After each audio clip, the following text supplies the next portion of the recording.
Hi, my name is Pamela Coons, Associate Professor of Medicine in the Division of Oncology at Yale School of Medicine and Yale Cancer Center. I'm excited to announce ASCO's new open access journal, JCO Oncology Advances. As the inaugural editor-in-chief, I hope to support JCO Oncology Advances to become the premier platform to bridge the gap between accessible scientific research and clinical care. Stay tuned for more information, including new article types, at ascopubs.org/JCO Oncology Advances. We look forward to seeing your submissions in spring of 2024.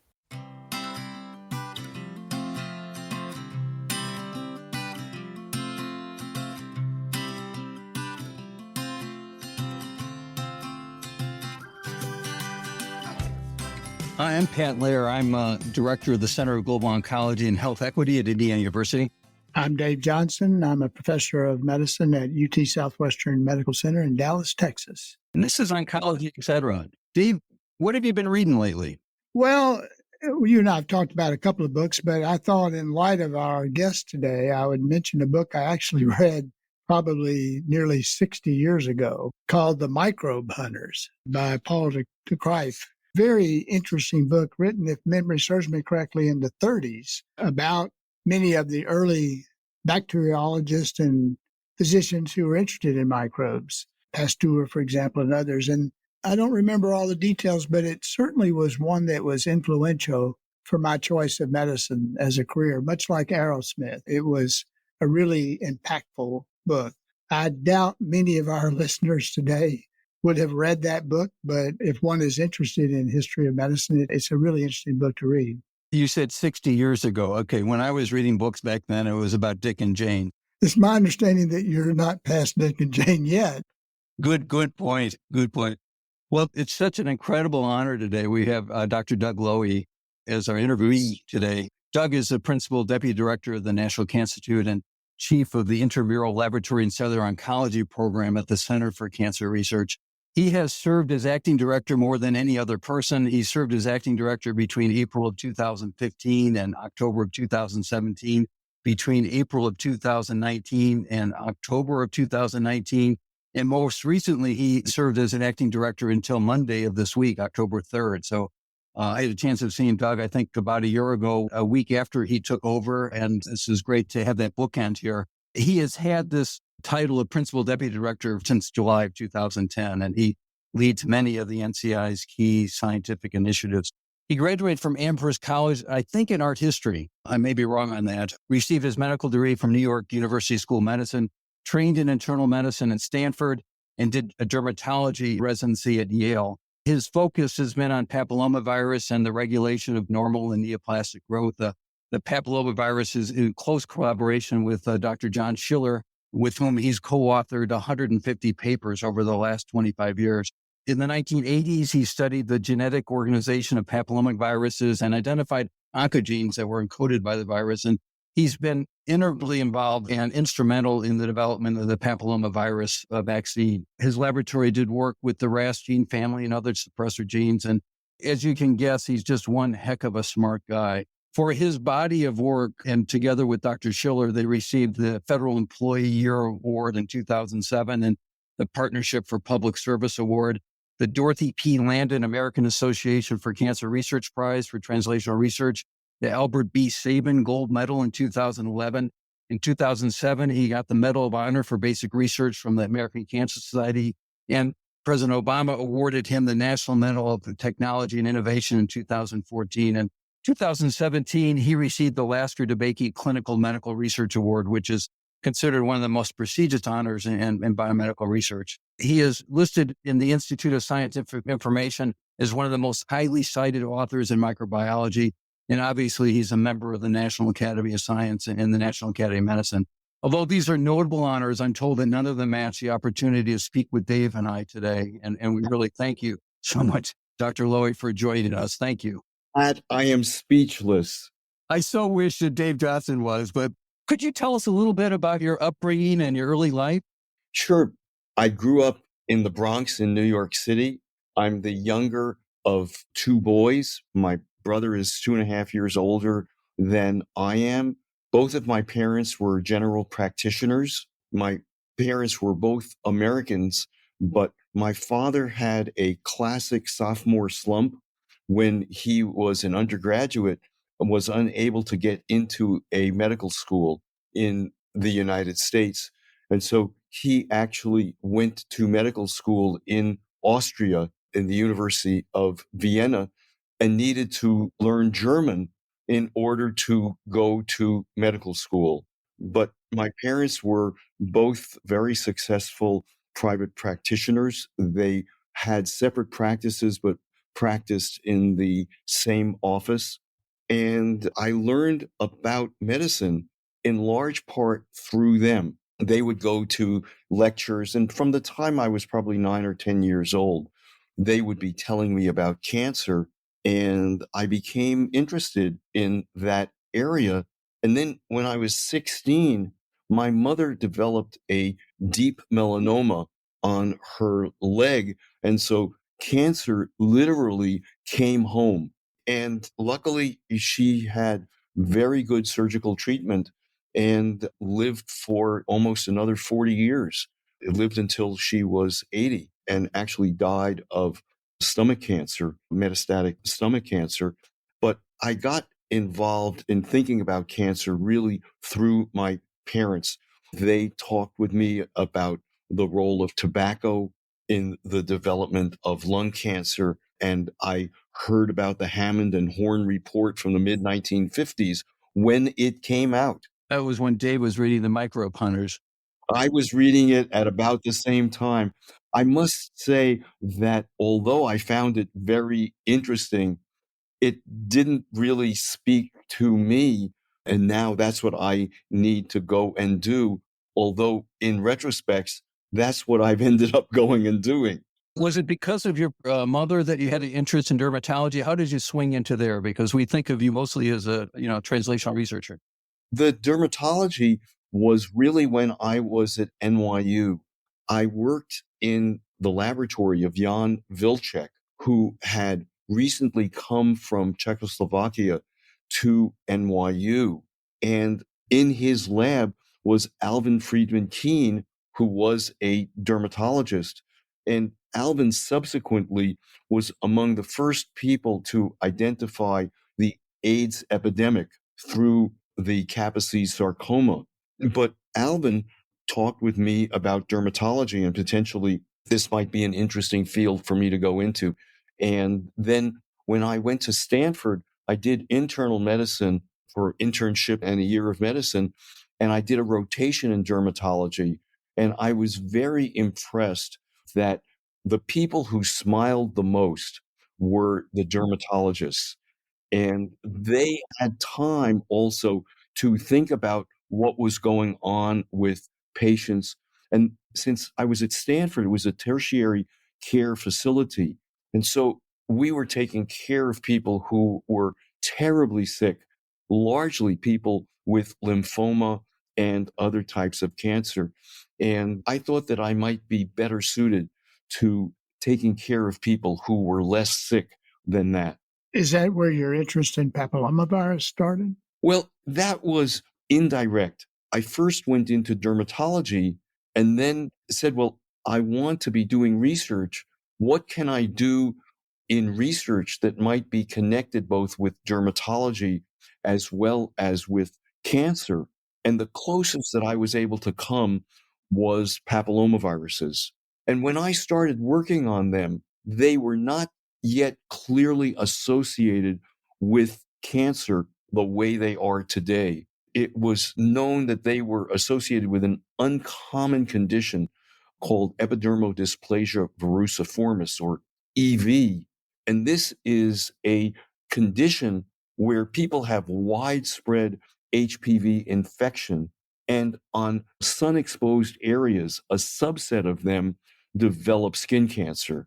But it's distinctly uncommon.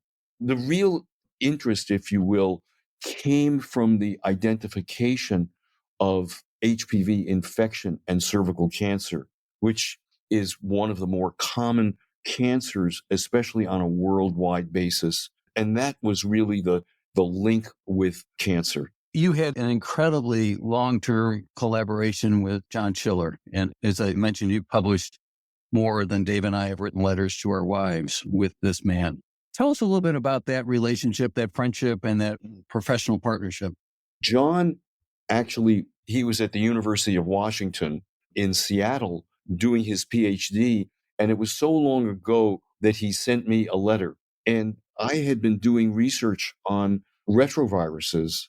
And he sent me a proposal that he was doing his PhD in bacterial genetics, but he wanted to learn about mammalian viruses. And so was writing to me about doing work with retroviruses. And I wrote back to him and said, that's very interesting, but I had just started working on papillomaviruses.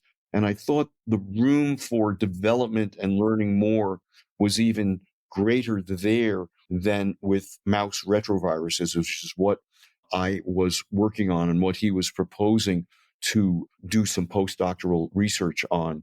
And of course, he had never heard of papillomaviruses, so he had to look them up. But he developed a project with papillomaviruses and was able to get an NIH award to come as a postdoctoral fellow to work in my lab.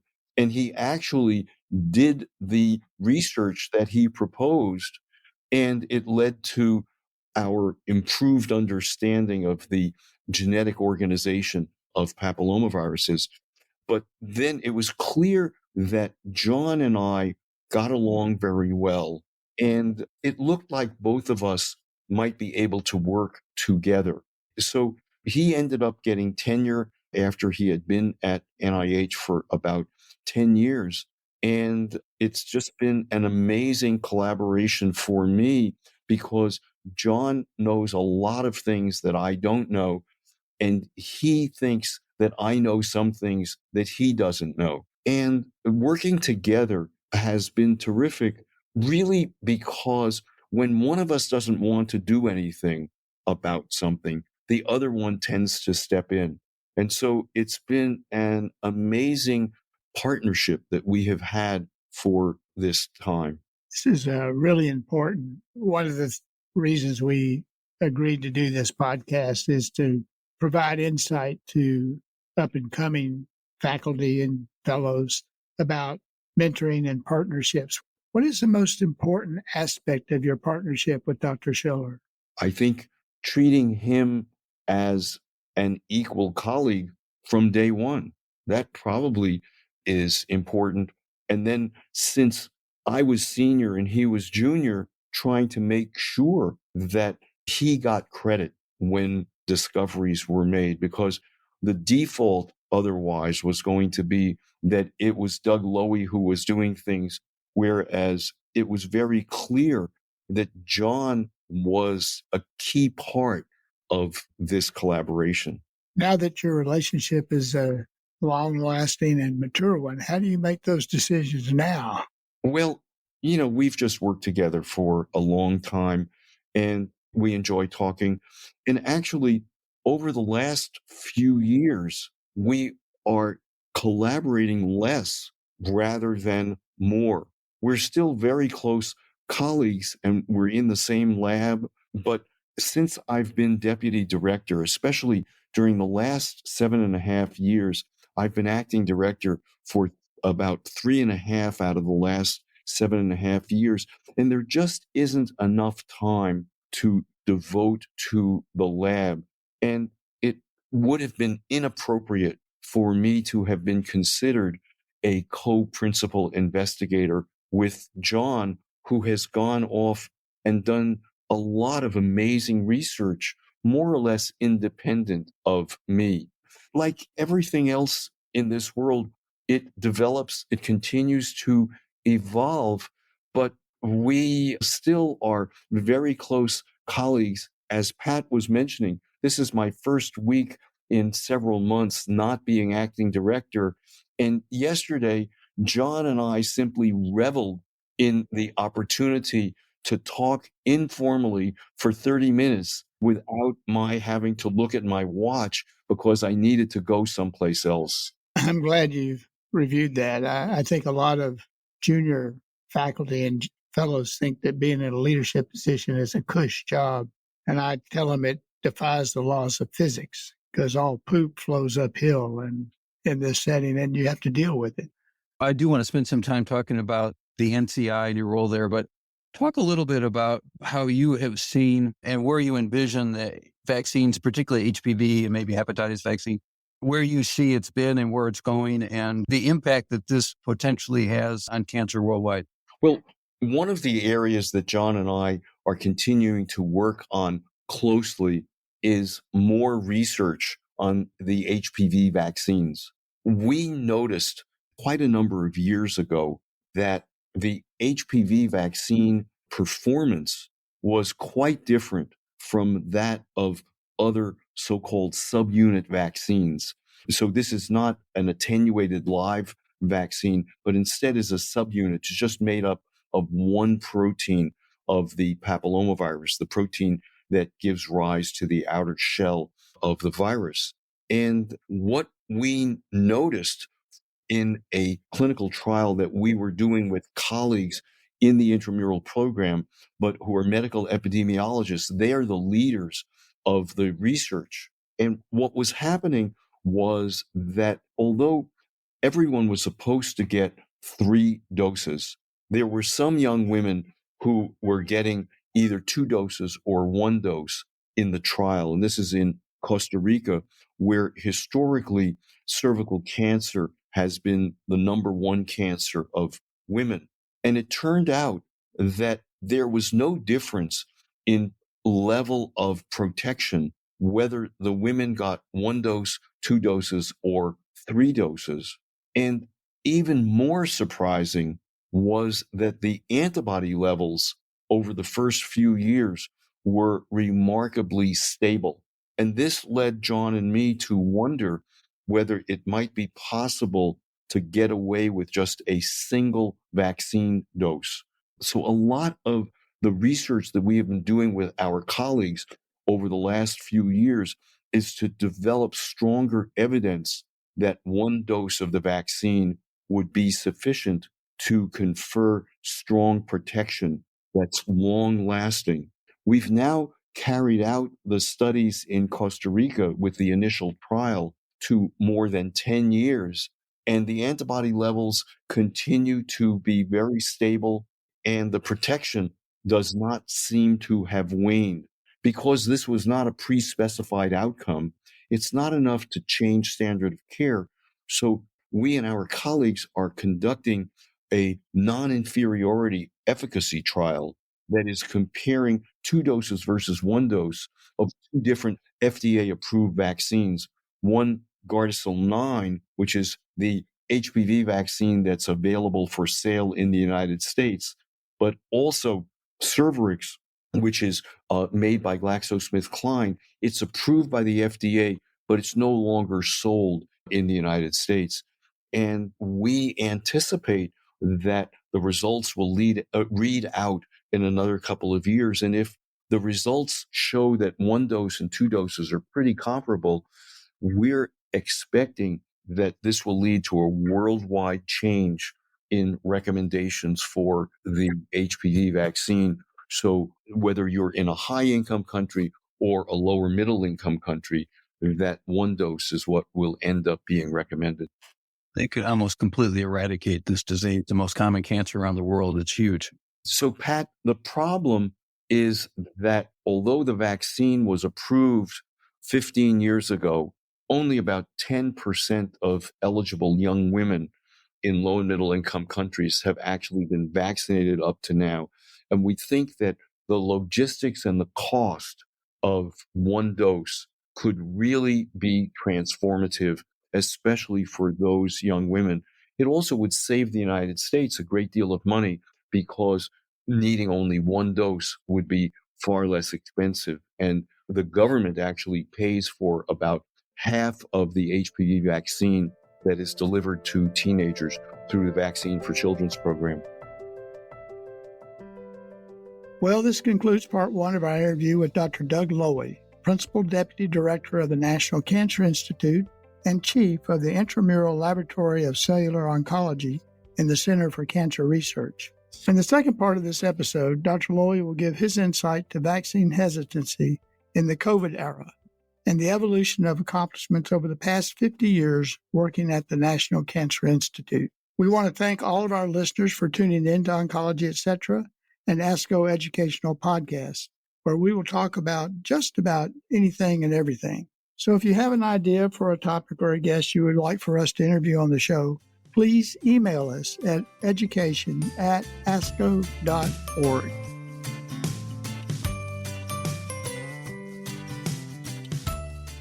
Thank you for listening to the ASCO Education Podcast. To stay up to date with the latest episodes, please click subscribe. Let us know what you think by leaving a review. For more information, visit the Comprehensive Education Center at education.asco.org.